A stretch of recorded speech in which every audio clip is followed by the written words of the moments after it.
So my name is Sarah Dyke, and I work at Leader Dogs for the Blind as a guide dog mobility instructor. And just last year, I finally qualified with my O&M degree from the University of Kentucky. And I am also, so my undergrad was in sign language studies for interpreters. So that's where I started, and it has all led to where I am now. I work at the Deaf, Blind, and Adaptive Services department at Leader Dogs. And so we primarily offer our instruction directly in American Sign Language, but we have opportunity to work with interpreters quite a bit. So that's why I thought it would be good to do this particular presentation tonight. I'm going to start this presentation off with just a short physical description. It's something that we've started to try to do at Leader Dogs quite a bit to make sure that we have access. And when you are working with interpreters, oftentimes interpreters are going to be doing this for you. So if you want to have control of your own physical description, it's a good idea to do it yourself. So I am a woman in my 30s with shoulder length brown hair and white skin. All right, so I'm going to go ahead and get going with this presentation. On the screen is the Leader Dogs for the Blind logo, and it says working with interpreters. All right. So I wanted to kind of start off this talk with figuring out what everybody already knows about working with interpreters and see what our background of knowledge is. So I think I should be able to see this pretty well in my viewing screen, but just in case, let's go ahead and have people either do thumbs up or you can do true or false in the chat room of a few questions. So interpreters usually know the clients, and clients are responsible for scheduling services. What does everybody think? Does this ring true or is this not correct? We've got some falses coming through. We've got no. Very good. That is correct. How about this one? Interpreters are all comfortable and familiar communicating with all clients.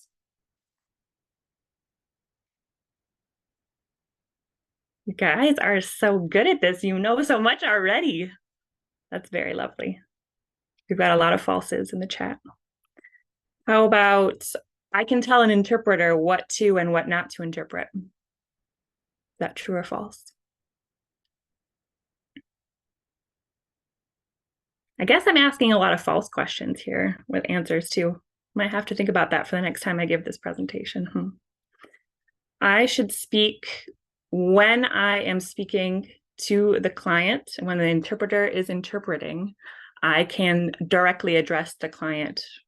It's kind of a tricky one, but such as, all right, I'm speaking to the client that I'm working with, and I say to the interpreter, please, you could tell them to do this, that kind of a thing.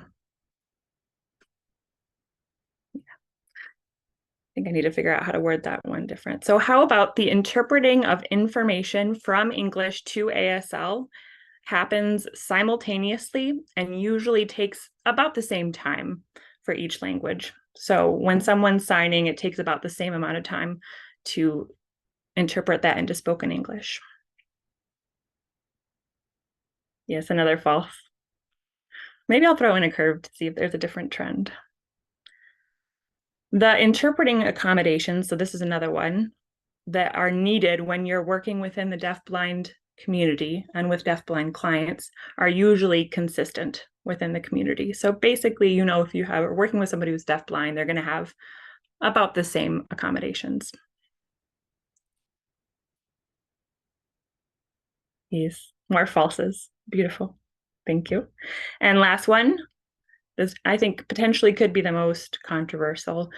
Person first language is always the most respectful way to refer to somebody.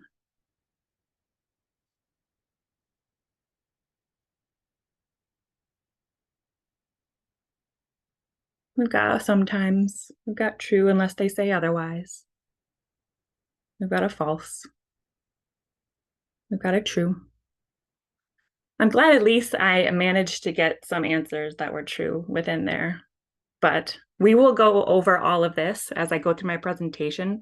Please feel free to ask questions as we go. Doesn't bother me at all. And we will get into it. All right. So the interpreter's role. Interpreters can have state and or national certification. They, in some states, also might have no certification. It's very state dependent, and there is no national law that says an interpreter must have XYZ certification. So, for example, I hold a BEI 1. That stands for the Board for the Evaluation of Interpreters. And I have a level 1, and there are 3 levels. This is a certification that we borrowed, my state, Michigan, borrowed from Texas. And it is something that Texas has worked with other states in order to implement. There's a national certification called the National Interpreting Certification, or NIC. And that is also a very highly regarded certification and is a very key indicator that you're working with somebody who has a high likelihood of being a quality interpreter. So the interpreter will facilitate communication primarily. That is their role, and they may provide environmental information, and they must follow a code of ethics that was established by the NIC and the RID, which is the Registry of Interpreters for the Deaf. So if you have experience working within the deaf-blind community, you might have heard other terms such as support service provider, which is often shortened to SSP. Co-navigator is a new term that has cropped up in the last few years that is usually hand in hand with support service provider, and intervener. Intervener is something that I, in my experience, tend to see a lot more within Canada. They have a certification program there that they provide support services to people who would benefit from their services. Support service providers and co-navigators are typically not people that hold a certification. So at Leader Dogs, we utilize support service providers, and we've started to consider moving over to the term co-navigator because it has more of a connotation towards working with somebody rather than doing something for them. And a support service provider might be somebody who may have conversational level American Sign Language, or more than conversational level American Sign Language, or less.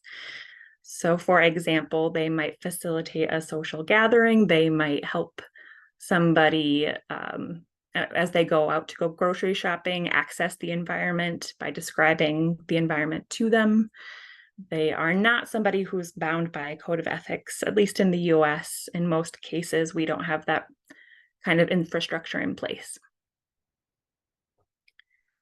All right. So you are working with somebody who is a ASL user, and you know that you need to schedule an interpreter. So how do you even begin? All states have a state deafblind project that can be a really, really good source of information. I'm going to check the chat right now. Thank you, Dr. Berquin. And he put in the chat, intervener is used a lot with deafblind children in education settings. Thank you. So state deafblind projects can be a good place to start for information if you're at a total loss about how to find quality interpreting services.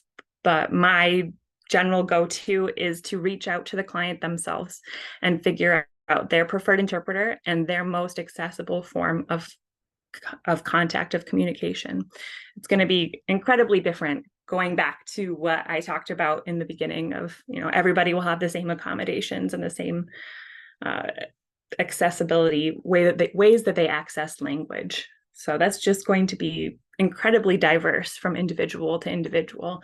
And it's incredibly important to not make an assumption that just because you've worked with one person who got access to language and communication in one way, that either that's going to be the same to the next person, or maybe even the same within that individual many years down the road.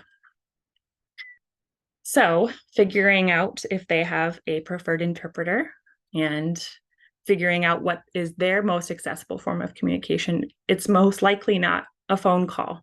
not in all cases, but it's most likely within my realm of experience tends to be email is the most universally accessible form of communication at first to set up kind of contact.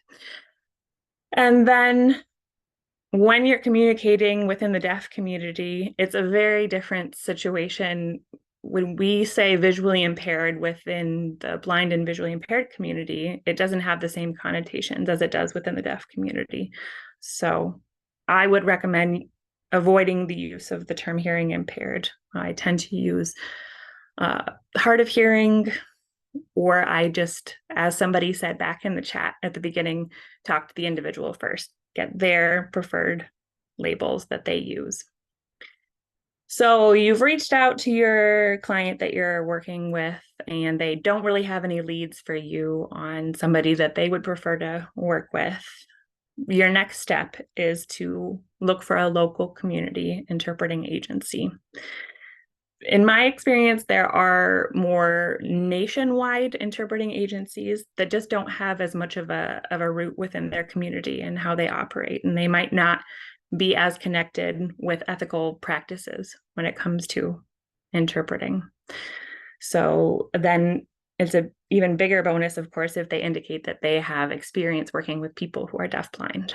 And as with everything, I think today, everyone's so busy and staff and resources are limited. So the more advance notice, the better. You should be prepared with some important information, such as the date and the location of the meeting's topic, how long you expect it to go for, the number of participants, and the communication needs of the client. So ASL has different modalities that it can be used with, and that includes visual ASL, which is what you probably all think about when you're thinking about American Sign Language. And then there is small space, which means when somebody, oftentimes the clients that I'm working with here at Leader Dogs for the Blind tend to have Usher syndrome. So as their peripheral fields are closing in, I will bring my hands up closer to my face in a smaller area so that somebody's able to focus in on my hands as well as my facial expressions. And then you also have tracking. So tracking is when a person might put their hand on your wrists and keep your hands within their field of vision. Or then there's tactile American Sign Language, and that's when you fully have somebody's hands within your hands and they are using their hands in order to get the message that you are signing. So you're going to need to, first and foremost, make sure that you know what it is that you're asking for, because as we talked about in the beginning, not all interpreters are necessarily skilled and experienced to do all forms of interpreting, tracking, tactile, visual. People might not be comfortable doing that. So making sure that you are getting somebody who is qualified to do so and comfortable is going to be key. In Michigan, for example, we also have a state deafblind endorsement.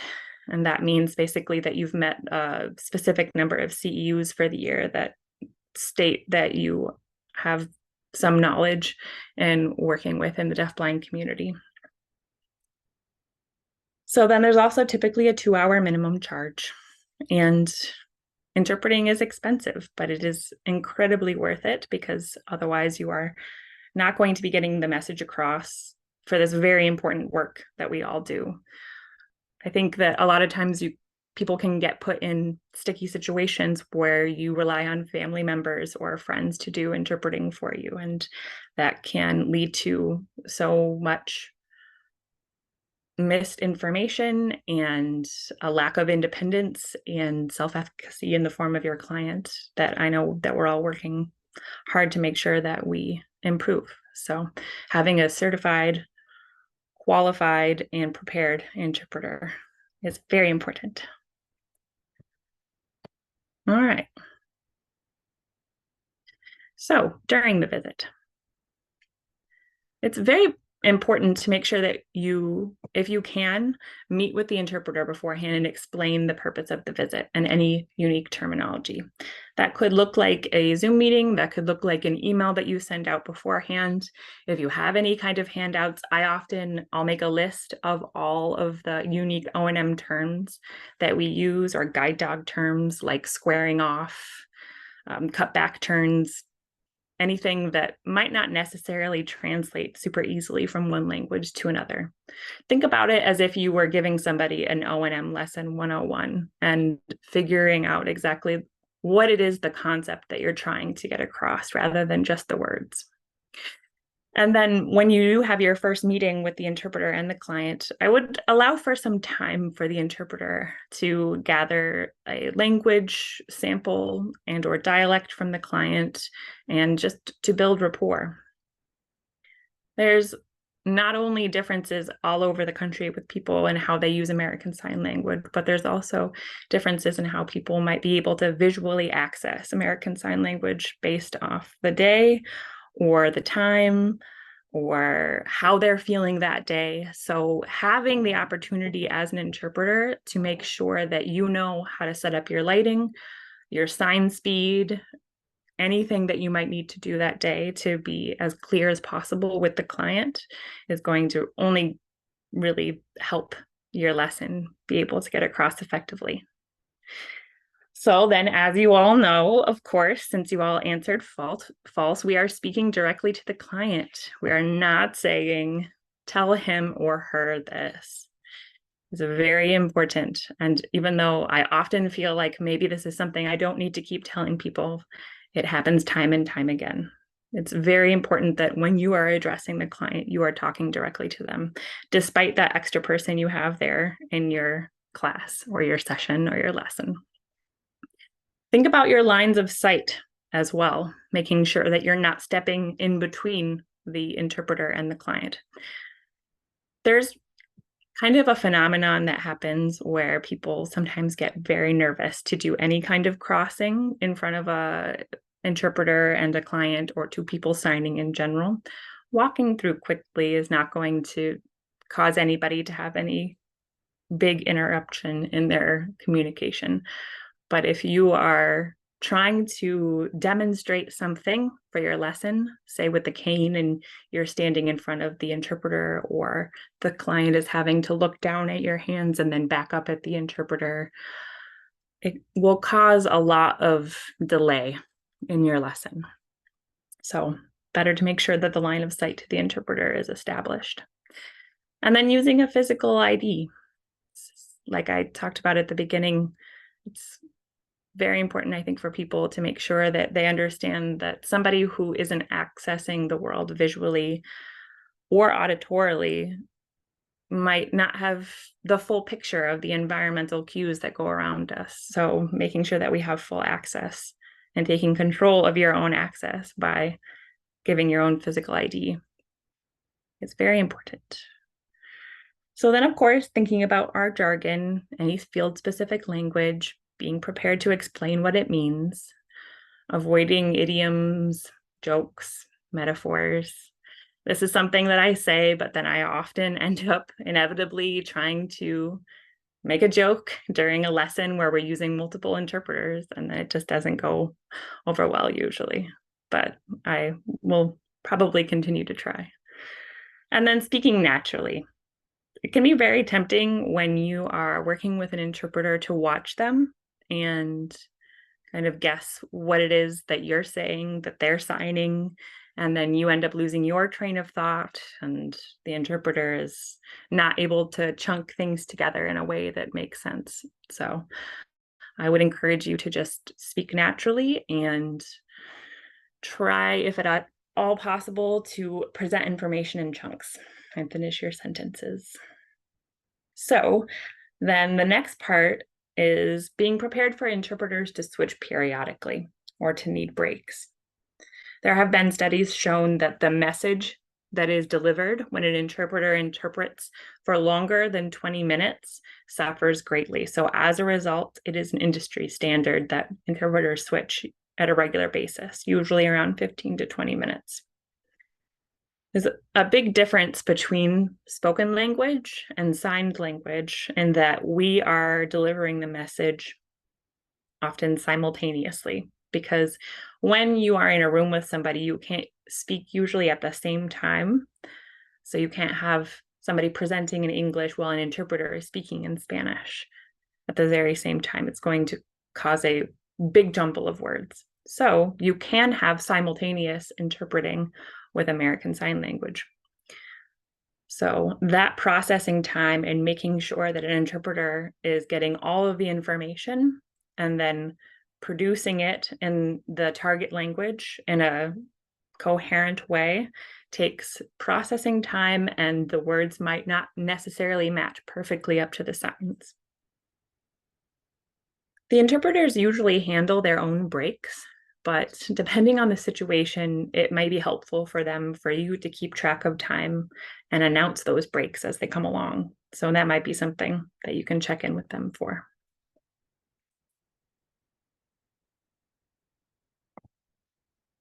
And then more things to think about during the visit. The client cannot receive information if they are distracted by something else. So if they are managing the dog or they are working with the cane, I'm going to check in. Go ahead, Dr. Berkwin. Yes, please. Thank you. I think Jean will do. This is so great. I mean, you are putting this so succinctly and so clearly. You spoke about simultaneous interpreting, and I just want to briefly say what I found effective was switching to a mode of sequential interpreting. So if I were teaching a complex topic, I would speak a chunk of text that really had the concept in it, and then we would let the interpreter interpret that. And we would go back and forth.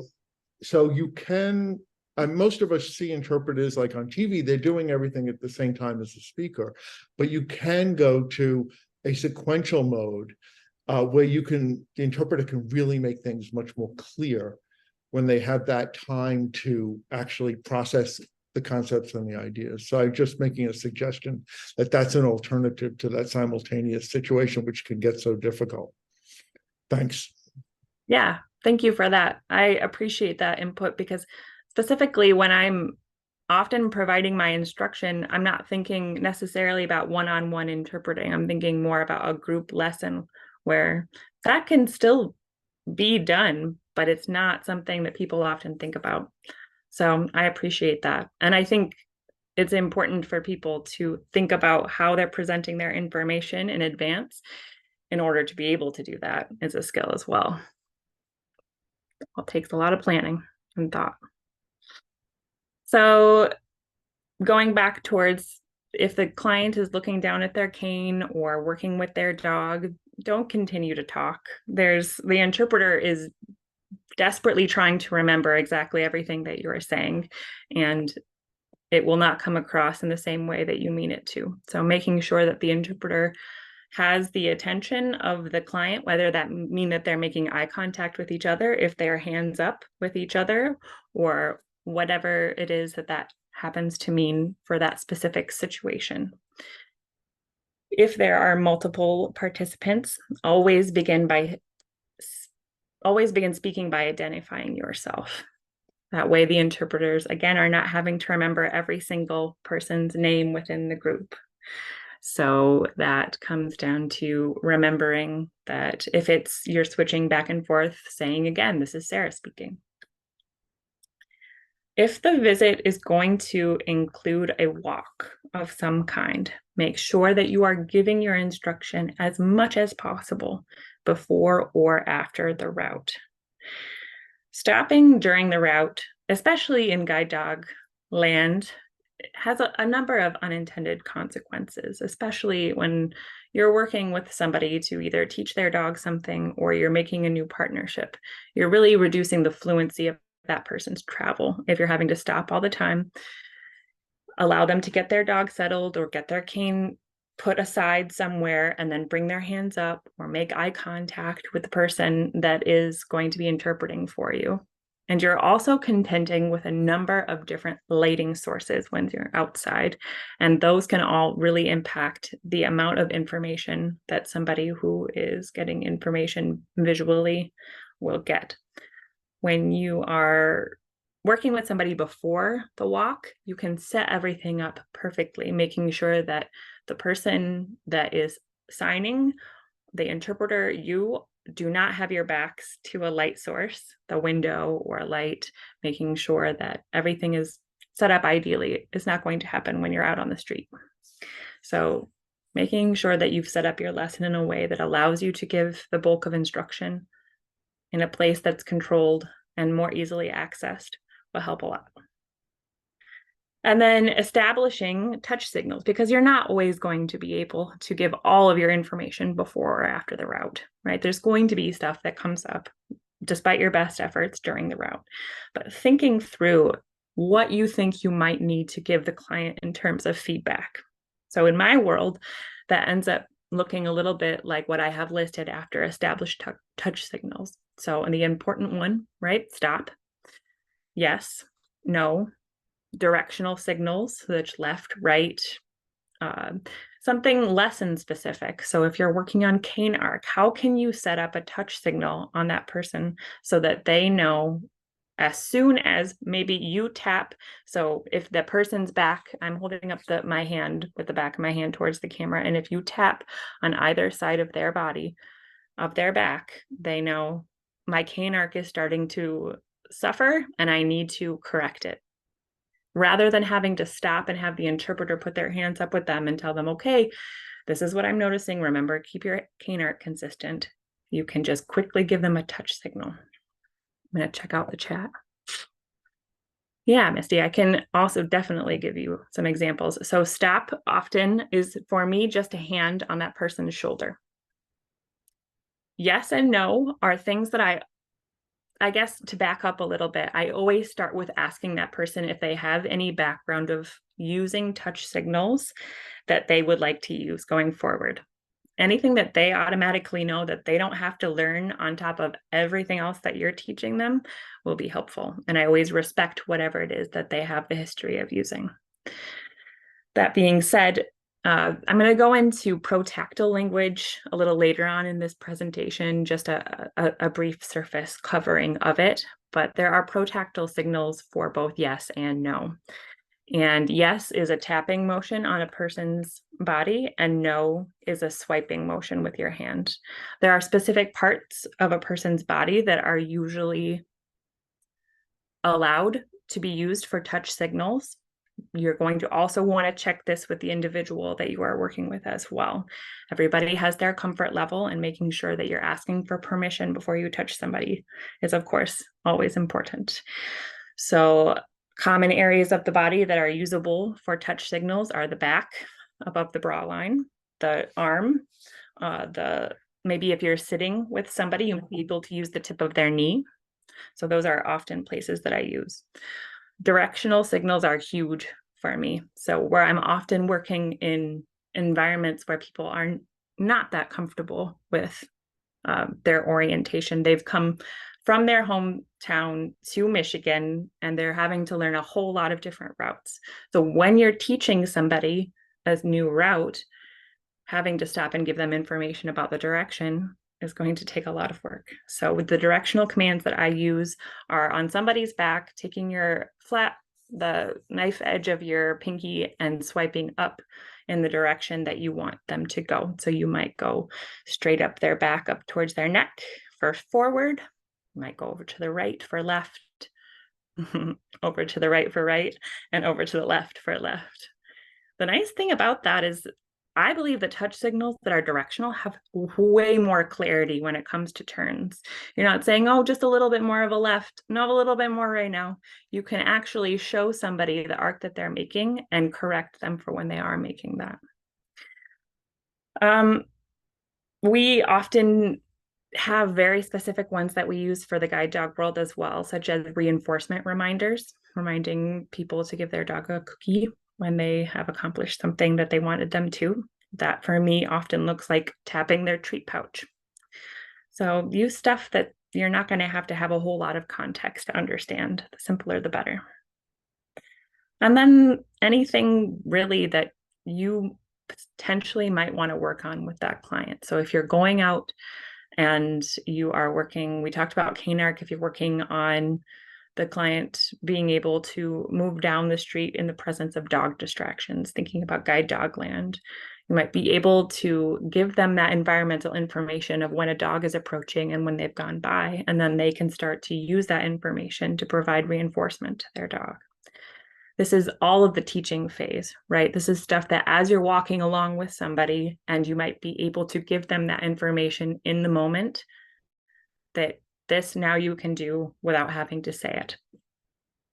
I believe this has bigger implications than just working with deafblind people as well. I think working with somebody who is trying to focus so hard on learning a task, adding in language around that can be a whole lot of a mental load. So just going straight to touch signals so that someone can focus in on what they're trying to use in their O&M lesson or with their guide dog can be a much simpler and more effective way to communicate. If you're working with somebody who uses a different spoken language than you use, this could also be usable there. If you are even just working with somebody who might have a hearing loss but doesn't use American Sign Language, it takes a lot of work to auditorily process as you're walking down the street. So using a touch signal can be huge. All right. So now a little bit about just different kinds of interpreters you might work with or types of interpreting.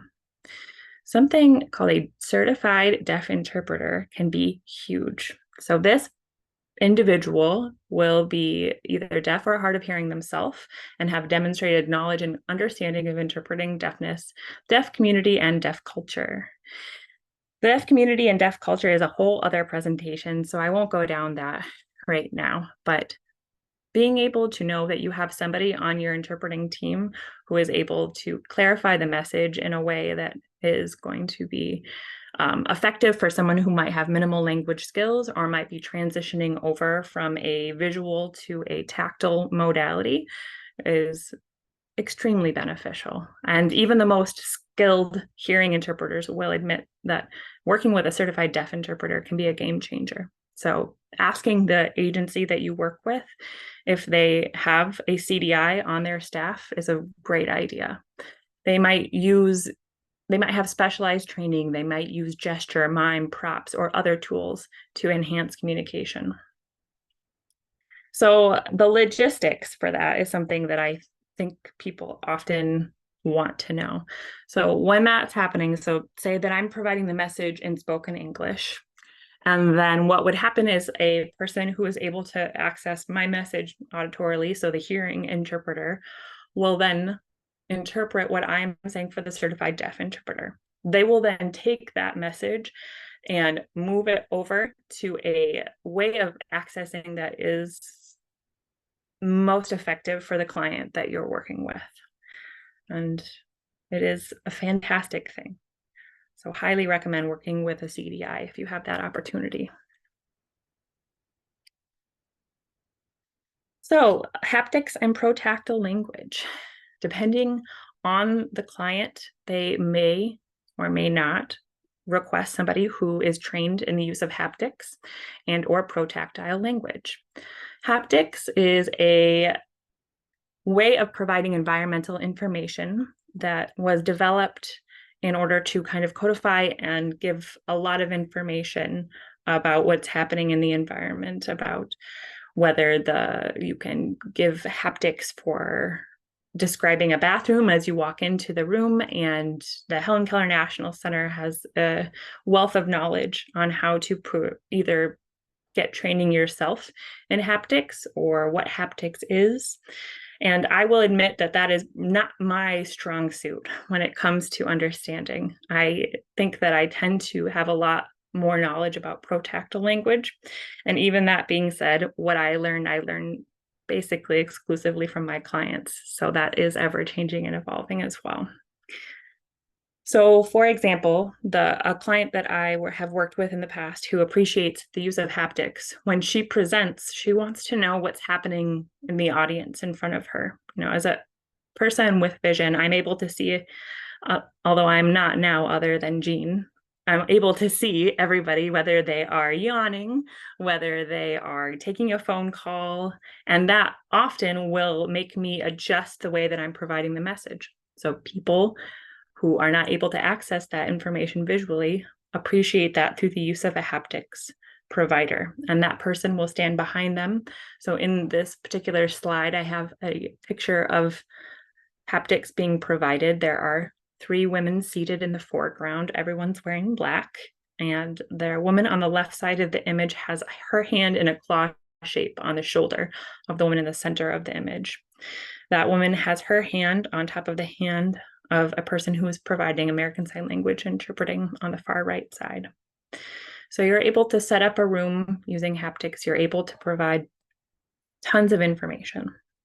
Protactile language, often you will see, primarily if you're working out west.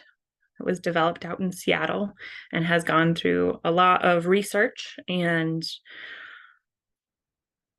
a lot of evolution, especially in the last few years, of figuring out exactly what it is. And it has been determined that it is a language in and of itself, and it is a way of changing American Sign Language over to a way that is more readily accessible to people who use American Sign Language tactily.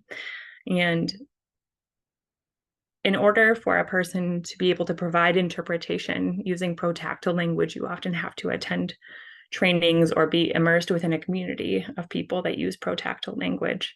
So I would say that finding people, interpreters who know either of those things, are perhaps not as accessible in all states and all areas, but it is very beneficial, and I would highly recommend that. So an example, I'm trying to think too of an example of protactile language that I've used in the past. So with American Sign Language, you are going to be using space in front of you when you provide the message. And if you are signing with somebody using tactile sign language, the use of space is going to just get lost, right? There's no real way to feel whether something is up in space, up to your right versus bottom left. It's very difficult. So with protactile language, they've taken a lot of those signs and moved them over to a more body anchored way. So if you are going to be specifically talking about the sign for mom, it can be difficult for someone who's receiving, which is your thumb, your hand in an open hand with your thumb tapped at your chin, to understand if you are signing mom or dad, which is that same sign tapped up at your forehead. They might not be able to plant that in space. So providing a physical reference, such as bringing your hand first to your shoulder and then over to your chin, or shoulder up to your forehead. It's just little ways of adapting the language in order to make things more clear. So probably got lost down that rabbit hole a little bit longer than I should have, but it's incredibly cool. And if you are able to ever take any kind of continuing education to learn these kinds of things, if you're working within the deafblind community, it is entirely worth it.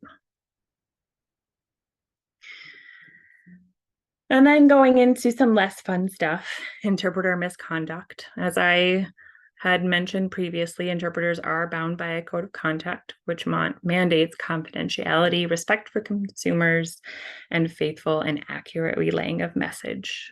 So if you are seeing stuff happen when you are on an assignment that indicates that somebody may not be following these tenets, it is important to make sure that you follow that up, because then you know that you are doing what needs to be done by your client. An interpreter may excuse themselves if they feel that they don't have the sufficient skills to relay the message. However, interpreter errors do happen and usually will be announced as such. It doesn't mean that you have an unskilled interpreter. It's simply something that happens from time to time. But it's important that the interpreter not just try to work in the correction, because then it could be misrepresented as either one of the participants of the conversation having made that error.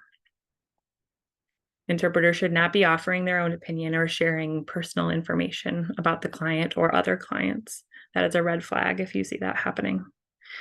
And then interpreters should be wearing high-necked, solid colors that offer a strong contrast with their skin color.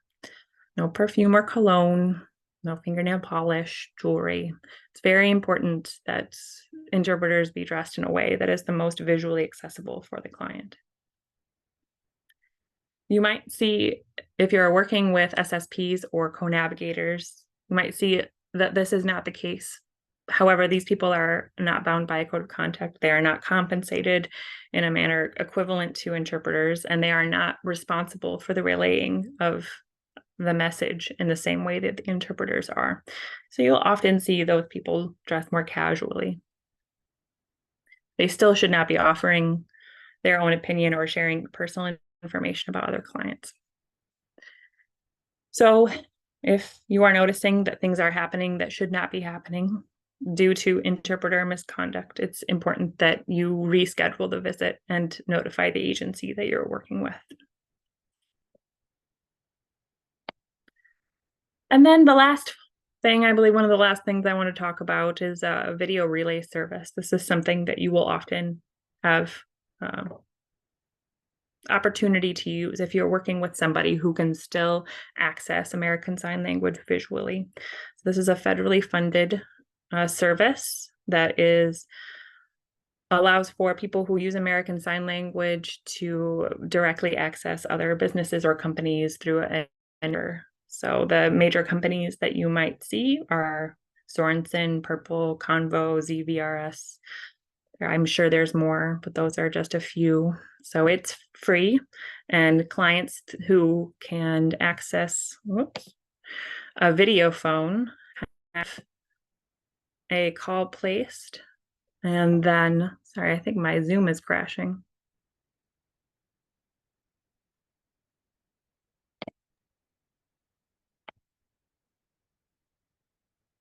I can no longer see you, Sarah. Yeah, thank you.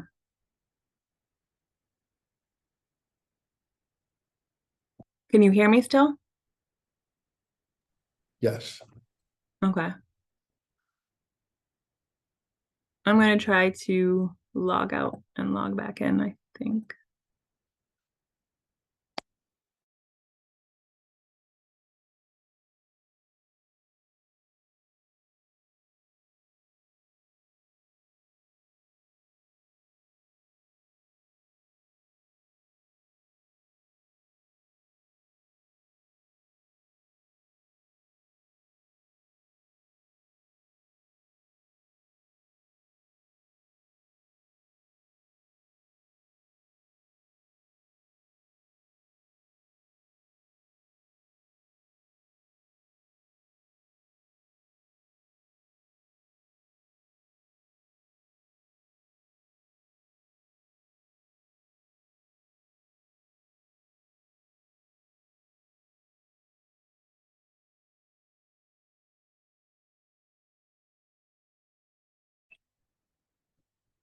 Sorry about that, everybody.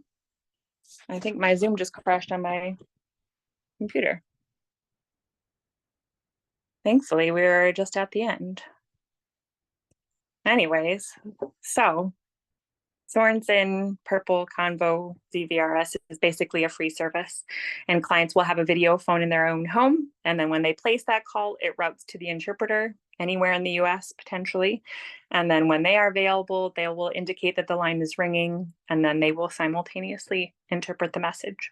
So when you pick up a call from somebody, they will identify themselves, and they will say that this is an interpreted call.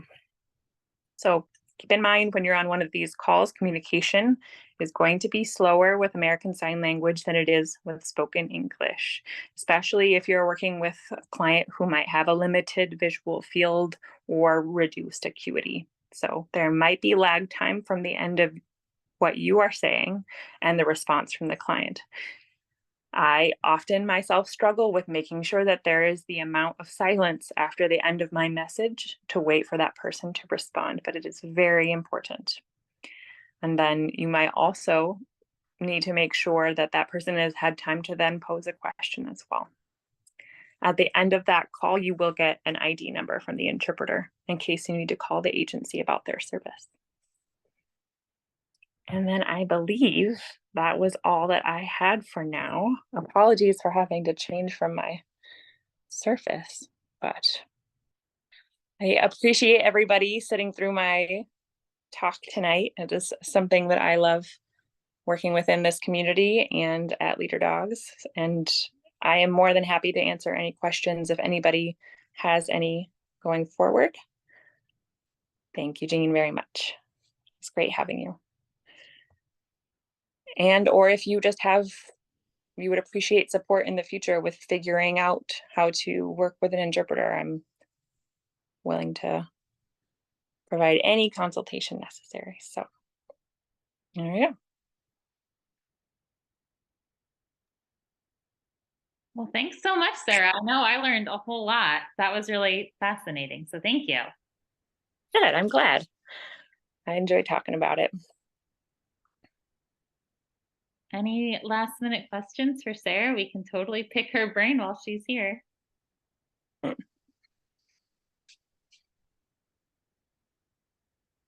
right. Well, thank you. And thanks everybody for coming on in. Oh, Sarah, you're coming back to the waiting room. Oh my goodness. Well, there's going to be two of you. Recording in progress. All right. Yeah. If I got it back together, I guess. Here we go. All right. Excellent. Well, thank you so much. We really appreciate you coming on Mobility Monday. It was really great. Thanks for having me. Take care, everyone. Bye. Great job.